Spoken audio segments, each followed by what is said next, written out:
কাশ্মীর উপত্যকাটি আবারও কেঁপে উঠল ভয়াবহ বিস্ফোরণের শব্দে। 10 মে মার্কিন যুক্তরাষ্ট্রের মধ্যস্থতায় ভারত পাকিস্তান যুদ্ধবিরতিতে সম্মত হলেও মাত্র কয়েক ঘণ্টা পরেই তা ভেস্তে চলে যায়। এত দ্রুত চুক্তির লঙ্ঘন কি প্রত্যাশিত ছিল, নাকি এর পেছনে রয়েছে গভীর কোনো রহস্য? সে বিষয়ে বিস্তারিত জানাচ্ছেন ইশতিয়াক হোসেন। শ্রীনগরের আকাশে 10 মে শনিবার রাতে হঠাৎই শোনা যায় একের পর এক বিস্ফোরণের শব্দ। কাশ্মীরের বাসিন্দারা জানালার পাশে দাঁড়িয়ে আতঙ্কে তাকিয়েছিলেন আকাশের দিকে। আন্তর্জাতিক গণমাধ্যম এএফপি ও বিবিসির সাংবাদিকরাও নিশ্চিত করেছেন বিস্ফোরণের শব্দ। তাহলে কি জম্মু কাশ্মীর জুড়ে যুদ্ধ পুনরায় ফিরে এসেছে? এই প্রশ্নই এখন জনমনে।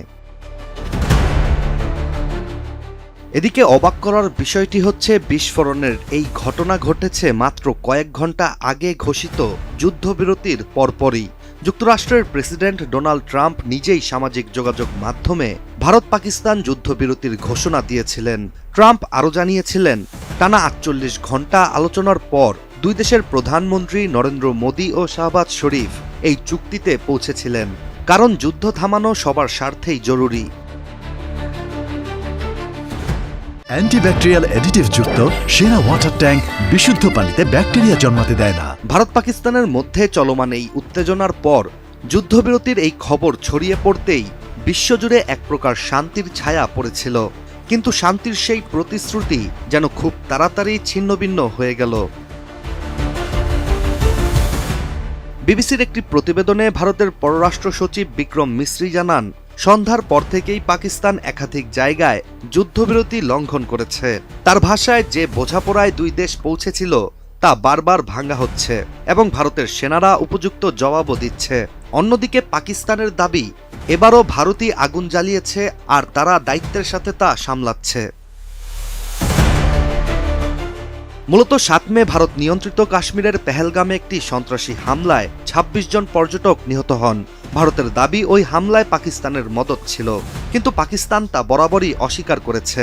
এরপরই শুরু হয় বিমান হামলা, ড্রোন স্ট্রাইক, আর্টিলারি শেলিং। দুই দেশের পাল্টাপাল্টি আক্রমণ যেন কয়েক মুহূর্তে বাস্তব যুদ্ধে রূপ নেয়। এদিকে বিগত কয়েকদিনে পাকিস্তানের গোলাবর্ষণে ভারতের 21 জন বেসামরিক নাগরিক নিহত হয়েছে বলে দাবি নয়াদিল্লির। এছাড়া ভারতের বিমান হামলায় নিজেদের অন্তত 36 জন বাসিন্দা মারা গিয়েছে বলেও দাবি করছে পাকিস্তান। বিশ্লেষকদের মতে, ভয়াবহ এই উত্তেজনার মধ্যেই আসা যুদ্ধবিরতির ঘোষণা ছিল একটি আশার আলো, কিন্তু সেই আলো এত দ্রুত নিভে যাবে কেউ হয়তো ভাবেনি। কাশ্মীরের মুখ্যমন্ত্রী ওমর আবদুল্লাহ সামাজিক যোগাযোগ মাধ্যমে লিখেছেন, সবে হওয়া যুদ্ধবিরতি কি তবে ছাইয়ে পরিণত হলো? শ্রীনগর জুড়ে বিস্ফোরণের শব্দ শোনা যাচ্ছে। আন্তর্জাতিক মহল এখন কি পদক্ষেপ নেয় তাই দেখার বিষয়। তবে এই যুদ্ধবিরতি কি কাগজে কলমে থাকবে না বাস্তবে? কাশ্মীর কি আবার পরিণত হবে দুই পরমাণু শক্তিধর দেশের রণক্ষেত্রে? এমন আলোচনাই চলছে এখন বিশ্বজুড়ে। Ishtiaq Hossain, ATN news.